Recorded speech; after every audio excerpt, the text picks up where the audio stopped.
For thousands of years, humans have looked to the skies, the mountains, and the deep rivers, and been drawn to something beyond understanding. Stories describe immense creatures with scales harder than stone, wings that can block the sun, and eyes that seem to see the world's hidden truths. Dragons appear across every land and every era, inspiring fear and curiosity. They have shaped the way people live, the stories they tell, and the way they perceive power and danger. To encounter a dragon, even in legend, is to confront a force greater than oneself, something that operates outside the ordinary and challenges understanding. Across time and culture, dragons endure. Their presence stimulates the imagination, confronts the senses, and leaves one questioning what might truly exist just beyond sight. In the earliest civilizations, long before the word dragon took its modern form, humanity recorded the shapes of immense serpentine beings upon clay, stone, and bronze. Across the ancient world, they appeared not as isolated creatures, but as expressions of how each society understood power, chaos, and the boundaries of the known world. Their bodies filled the spaces where nature turned unpredictable: storms, floods, mountains, and seas, and their presence gave form to what people could not control. From Mesopotamia to China, India, and Egypt, these early images shaped a lineage of myths that would evolve but never disappear. In Mesopotamia, the cradle of written mythology, dragons were among the first great forces ever described. On clay tablets and temple carvings, they twist through the air and water, combining traits of serpent, lion, bird, and storm. These creatures were not imagined as mere beasts. They were the embodiment of chaos and divine conflict. The most formidable of them was Tiamat, the primordial goddess of salt water. Her vast body, described in the Enuma Elish, contained the raw disorder that existed before the world began. Her roar was said to shake the heavens, and her scales shimmered like the surface of a turbulent sea. When she was slain by Marduk, the young storm god, her divided body became the foundation of the cosmos, half forming the sky, the other half the earth. The myth did not simply describe the victory of order over chaos. It established a worldview where the cosmos itself was built from conflict. In this earliest image, the dragon is not evil, but necessary. Without chaos, there can be no creation, and without struggle, no order. Other Mesopotamian traditions preserve similar figures. The Mushushu, often translated as serpent dragon, guarded temples and divine thresholds. Carved onto the walls of Babylon's Ishtar Gate, it bears the scales of a reptile, the hind legs of an eagle, and the forelegs of a lion, an amalgamation of the natural world's fiercest traits. It served as a divine emblem of Marduk, a symbol of his command over creation and destruction alike. In the Epic of Gilgamesh, serpentine beings watch over sacred waters and hidden treasures, blocking the way of mortals who seek to surpass their limits. Here, dragons represent the barriers between humankind and forbidden knowledge, thresholds that could only be crossed through courage or divine favor. To the Mesopotamians, dragons were both guardians and threats, agents of chaos, but also the enforcers of balance. The Mesopotamian worldview shaped the earliest pattern that would reappear across continents: the dragon as the tension between destruction and protection, chaos and law. Yet how this balance was interpreted differed greatly when the idea took root elsewhere. In ancient China, the dragon's image transformed completely. Instead of representing chaos, it became a manifestation of cosmic harmony and authority. Chinese dragons were long, sinuous, and often depicted without wings, their movement flowing like water or clouds. They were called Long or Lung, and their nature was celestial rather than bestial. Where Mesopotamian dragons threatened to unmake the world, Chinese dragons sustained it. They brought rain, controlled rivers, and symbolized imperial power. One of the central figures in early Chinese mythology is Ao Guang, the Dragon King of the Eastern Sea. He rules the waters, commands storms, and determines when the rains fall. His temperament reflects the rhythms of nature itself, capable of both nurturing life and causing disaster. In the agricultural heartlands of early China, rain was a matter of survival, and so dragons became subjects of reverence rather than fear. Rituals were performed to gain their favor, and festivals marked the change of seasons as acts of respect toward these celestial beings. Art and literature from the Zhou and Han periods depict dragons coiling among clouds, their long whiskers trailing, claws grasping the winds. Every curve of their form communicates motion, a living expression of balance. They were linked to the emperor, who was called the Son of Heaven and believed to possess the dragon's virtue of bringing order to the world. In this tradition, dragons did not hoard or destroy. They connected the heavens and the earth. They represented the vital energy known as qi, flowing through all things. Even within China, however, the dragon retained an element of duality. Stories tell of dragons that rewarded virtue and punished greed or arrogance. In one legend, a benevolent dragon descended from the clouds to grant rain to a righteous ruler, ensuring prosperity for his people. In another, a corrupt official's defiance led to floods and famine, punishment sent by an offended dragon. Thus, the dragon of the East embodied not chaos but moral equilibrium, a power that reacted to human conduct, enforcing harmony between people and the natural order. In India, the dragon's form evolved into the Nāga, beings that bridged the divine and earthly worlds. Unlike the fully mythic dragons of Mesopotamia or China, Nāgas were imagined as semi-divine serpents living within rivers, lakes, and subterranean realms.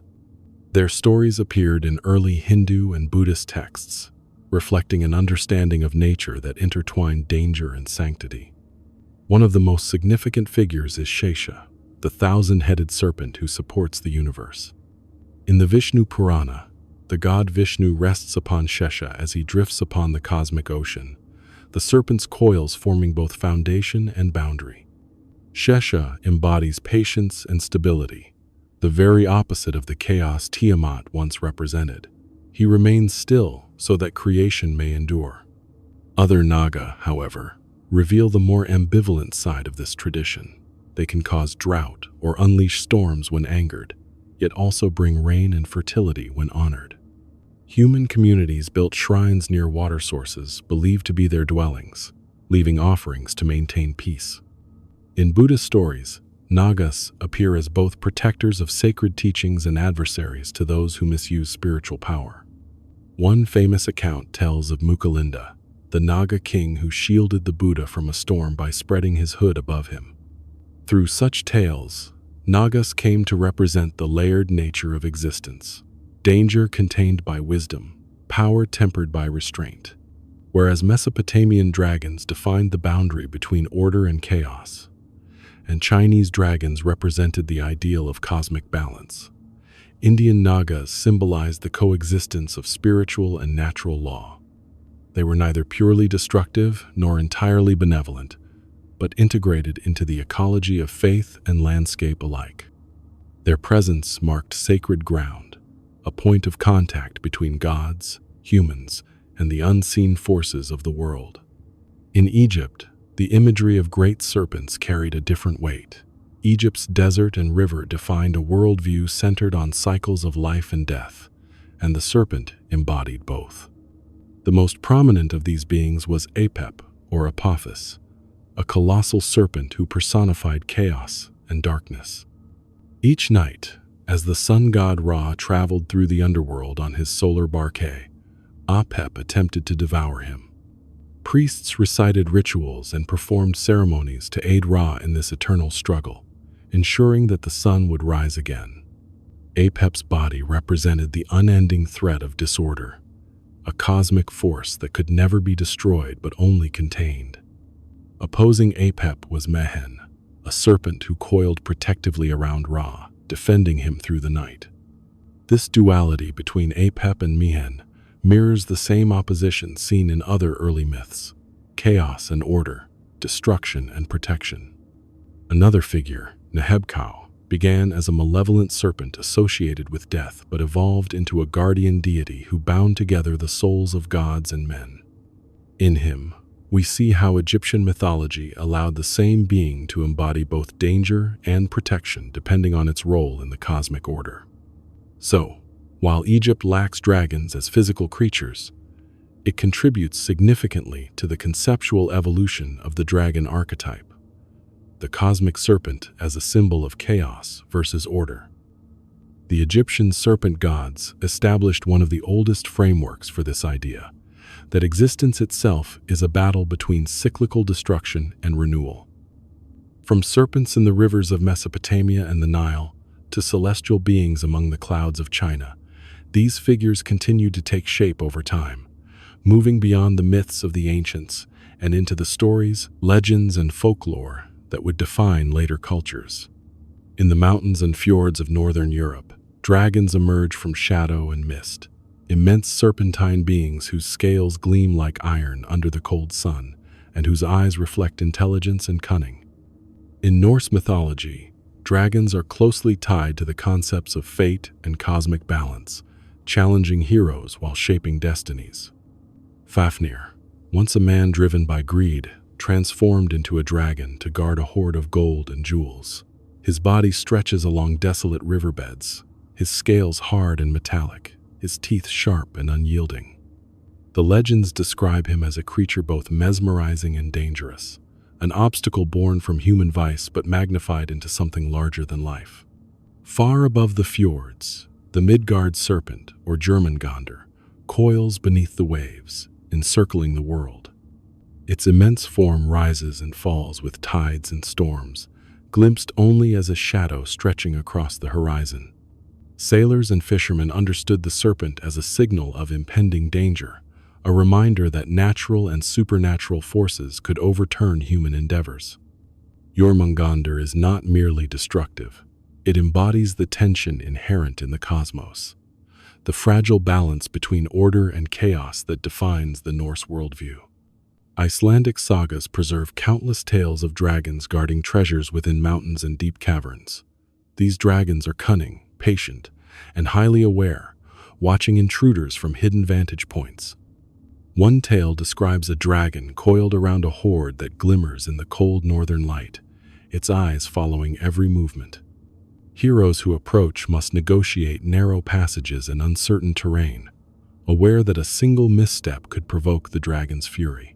Flames erupting, heat distorting the air, smoke filling stone chambers. The creature dominates the narrative as much as the physical landscape.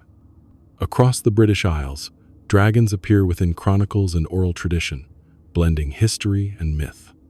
In Wales, the Mabinogion recounts the battle of the red and white dragons beneath a hill, shaking the earth and filling valleys with tremors.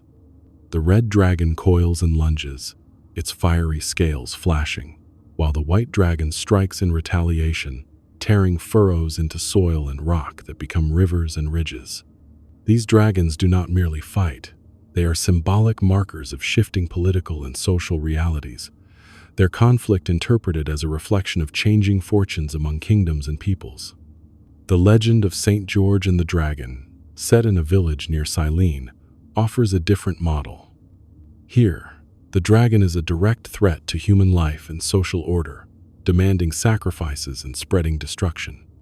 Its body, bronze-scaled, its wings blotting out the sky, manifests the raw force of nature. When the knight advances against it, sword in hand, the story emphasizes human courage against uncontrollable power. The confrontation is physical, social, and moral. It represents the effort to assert order over chaos, to civilize the untamed, and to demonstrate the virtues of bravery and justice.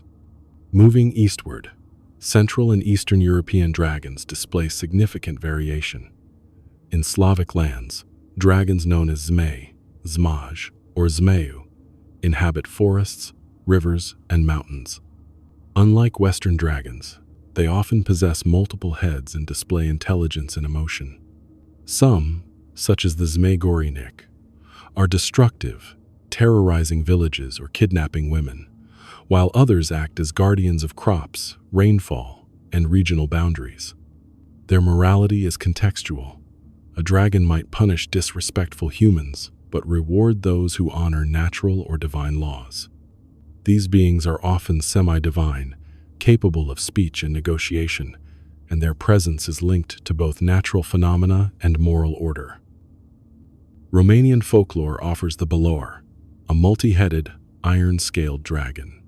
It is predominantly hostile, yet its role in the narrative is consistent with broader European patterns, representing greed, chaos, or natural disaster. It is always an agent whose defeat restores balance. Heroes, such as the fairy tale figure Fut Frumos, confront the Folklore to reclaim order, save the community, or recover lost goods. Unlike northern dragons, which emphasize cunning and patience, the Folklore is a force of overwhelming power that tests strength, strategy, and perseverance. Poland's Wawel dragon, or Smok Wawelski, exemplifies the interaction of dragons with human ingenuity. Living beneath Wawel Hill, it terrorized the city of Krakow, until a clever shoemaker killed it using a lamb stuffed with sulfur. This legend highlights a recurring motif in Central Europe: the necessity of intelligence, strategy, and trickery to overcome monstrous forces. Dragons are not merely brute threats. They demand understanding, respect, and insight. Across all these European regions, dragons in folklore and literature are defined by their environmental context, moral function, and physical form. Northern dragons emerge from cold, mountainous landscapes, embodying isolation, challenge, and the relationship between human greed and natural danger. British dragons often serve as symbols of political or social upheaval, with combat representing more than personal bravery, but the assertion of social order. Central and Eastern dragons occupy a spectrum between threat and protector, tied to natural cycles, rainfall, and human morality, reflecting a worldview where the dragon is integrated into the rhythms of the world. Despite regional differences, European dragons share certain structural roles. They guard something valuable, challenge humans, and force a confrontation with forces greater than themselves. Their forms, numbers of heads, and elemental powers vary according to cultural priorities, yet the pattern is consistent. Dragons externalize human concerns about power, morality, and survival, translating them into physical, dangerous, and often intelligent beings. In literature and oral tradition, these dragons were recorded, repeated, and modified across generations. Sagas, chronicles, and folktales ensured that each dragon type carried distinct lessons. Northern and Western dragons test courage and cunning. Central and Eastern dragons test respect for natural law and wisdom. The narratives preserve both the individual characteristics of each dragon and the cultural frameworks in which they exist, highlighting the diversity of European dragon mythology. European dragons, whether in fjords, hills, rivers, or mountains, were never passive. They acted as arbiters of fate, guardians of resources, forces of weather, and embodiments of human fears. Their depiction in folktales and literature allows a detailed understanding of how different regions conceptualized power, chaos, morality, and human interaction with forces beyond comprehension. The dragons of Europe demonstrate that mythology is never uniform. Even within a single continent, perceptions of dragons vary, influenced by landscape, climate, culture, and societal needs. Across continents and centuries, dragons share remarkable similarities. From the winged, fire-breathing beasts of European legend to the long serpentine guardians of rivers in China and India, certain features recur: elongated bodies, scales resembling armor, sharp claws and teeth, and a presence that inspires awe and caution. The consistency of these images raises a question. Why do cultures so far apart imagine creatures with such similar forms? Long before dragons soared through human stories, the earth itself provided fragments that may have inspired them. In windswept valleys, riverbeds, and rugged mountains, bones and fossils lay buried, remnants of creatures that had long vanished. When ancient peoples unearthed massive skulls, teeth sharper than those of any living animal, or vertebrae coiled like great serpents, they sought meaning in these fragments. What creature could leave such evidence? What force could possess such power? These questions may have led to the earliest visions of dragons, bridging tangible remains and human imagination. Scholarly research supports the idea that fossil discoveries directly influenced dragon legends. Adrian Mayer, in The First Fossil Hunters, argues that ancient peoples interpreting large bones and fossils as evidence of dragons is a plausible origin for many myths.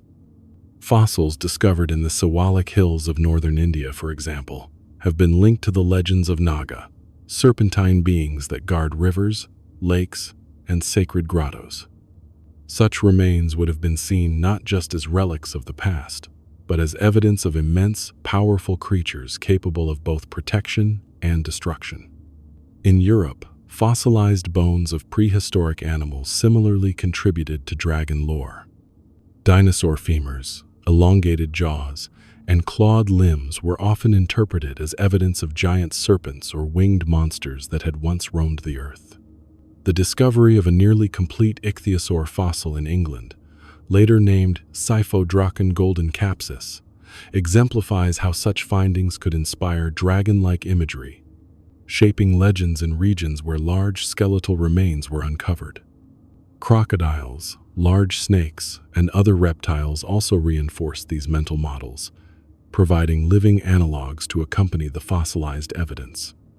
In China, fossils were historically referred to as dragon bones and were sometimes incorporated into traditional medicine. Skeletal remains of large prehistoric reptiles, such as Dinocephalosaurus orientalis, a 240 million-year-old marine reptile with a long neck and toothy jaw, have been noted for their resemblance to the traditional Chinese dragon. These fossils likely influenced both the visual depiction of dragons in art and the conceptualization of dragons as powerful, serpentine forces associated with water and the cosmos. Even isolated or misunderstood remains contributed to local dragon mythology. In Japan, the so-called mummified dragon discovered in 1429 was later identified as a Japanese marten, a small mammal, yet its appearance helped reinforce dragon narratives in historical records. In Korea, the term imugi refers to a serpent-like creature aspiring to become a true dragon, reflecting a broader cultural process in which unusual or unexplained natural phenomena were interpreted as evidence of dragon-like beings. Beyond fossils, natural forces amplified the impression of dragons. Volcanoes, lightning, floods, and severe storms were often incorporated into dragon imagery. Large snakes, crocodiles, and birds of impressive size offered living templates for attributes such as wings, claws, and predatory power. When these natural cues combined with fossil evidence, human imagination generated the forms and powers of dragons that would dominate folklore and legend for millennia. In all regions, these elements converged to create the archetype of the dragon. Rivers, mountains, caves, and other dramatic landscapes became the imagined domains of these creatures, while the remnants of the natural past merged with cultural storytelling. Dragons emerged as beings both terrifying and instructive, embodying forces greater than humans and offering a framework through which ancient societies could interpret the unknown.